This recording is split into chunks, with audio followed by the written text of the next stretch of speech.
The Suns still just a game behind the Jazz for the best record in the NBA. That would, of course, give whoever ends up there home court throughout the playoffs. Brian, we know CP3 turns 36 next week.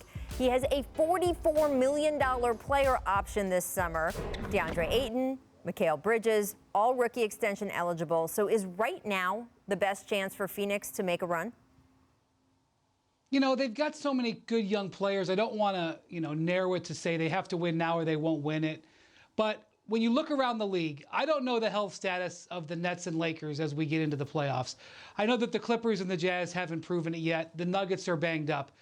You could wait 7-8 years in your quote-unquote window and not get a chance like this. So the Suns have a lot to prove themselves. They're going to have to do some things they've never done before. But there is no reason why you can't see this team figuring out a way to win 4 playoff series.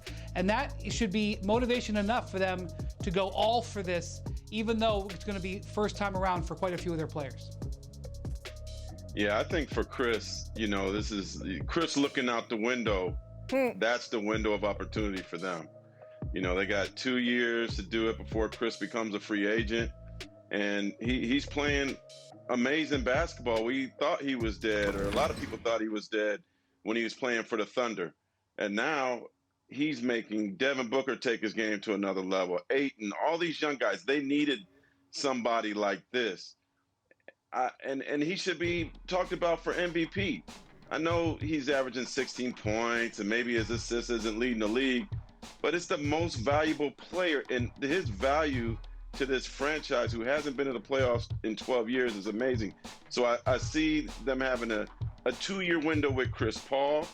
Let's see what he does as a free agent after next season at almost 40 years old. Maybe he might want to chase a ring somewhere else. But this team is special and certainly a championship contender with Chris. I mean, I remember certainly after the trade from Houston to Oklahoma City, there were people around the league saying he might want to hint and let teams know that he won't take that $44 million player option because that's the only way he could get traded to a contender. Of course, we all knew how hard he fought for the ability to have that player option at his age as the president of the Players Union, and that was never going to happen. But look, he got himself to a contender with his play, with that salary, and I think the Phoenix Suns would tell you he is worth every single dollar. I do want to get a little bit more into that idea of value with MVP, because I always say, look, there's in the conversation, and then there's like kind of a whole separate conversation about who might actually win. But for the larger sort of in the conversation, how do we rate or weigh value to your team beyond the stats, beyond sort of that extra quality of the effect you have on other guys, the leadership, the stuff that doesn't show up in the box score? Brian, how do you factor that in when you're doing your MVP voting? Yeah, I mean, that makes a huge difference. I think if you look at a guy like Jimmy Butler, who has the Heat have been 11 points better per 100 possessions with Jimmy Butler on the court this year, and that's a classic thing you have with Chris Paul. And, I'm getting ready to do my All-NBA teams, and it's going to be very hard at the guard position. There are probably about 12 to 15 guys that have a legitimate case to make All-NBA in those 6 spots in those 3 teams. And Chris Paul in that field is a lock. He is going to make probably my second team, and I think he's got a great chance to make second team All-NBA. At his age, coming off of those series of injuries that he had in Houston, to be able to say in this incredibly competitive situation that he is definitely one of the top 3 or 4 guards in the league. I know it's not an MVP trophy, but in my opinion, it's right there alongside it. Mark, what about you? How do you rate that stuff? Unfortunately, in sports today, the scoring is always this shiny object, right? We always get excited about who's scoring 30, who's scoring 40.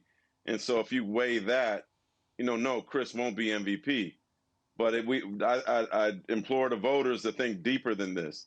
This is a guy that brought this team back to the playoffs after 11 years, right? I mean, and I know they were knocking on the door in the bubble, but they're not even just in the playoffs. They could be the first seed in the West. Nobody would have guessed that. That is extremely impressive. So this is bigger than points. This is amazing what he has been able to do to transform this team.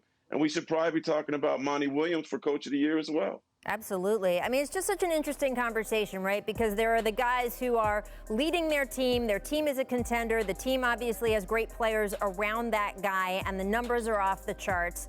Then you have guys who are in the Steph Curry position, right? Or in some ways the Chris Paul position, although of course he's got Devin Booker, he's got DeAndre Ayton with him. But guys who really, the difference between, you mentioned Jimmy Butler, when they're on the court and when they're not, it's a whole different team. Now this year, especially after Jamal Murray got hurt, Nikola Jokic is kind of both of those guys, right? And that is why he has been the leader in the clubhouse for MVP, because he is not only putting up some great numbers, but he also really is the guy on that team. And the fact that they did not sink in the standings since Jamal went down is such a credit to Jokic that I think he kind of incorporates a lot of those things together. But it is a larger question of how do we count that versus the guys on these loaded teams and sort of who are doing the things that we've seen them win MVP for year after year after year. Thanks for watching ESPN on YouTube. For live streaming, sports, and premium content, subscribe to ESPN+.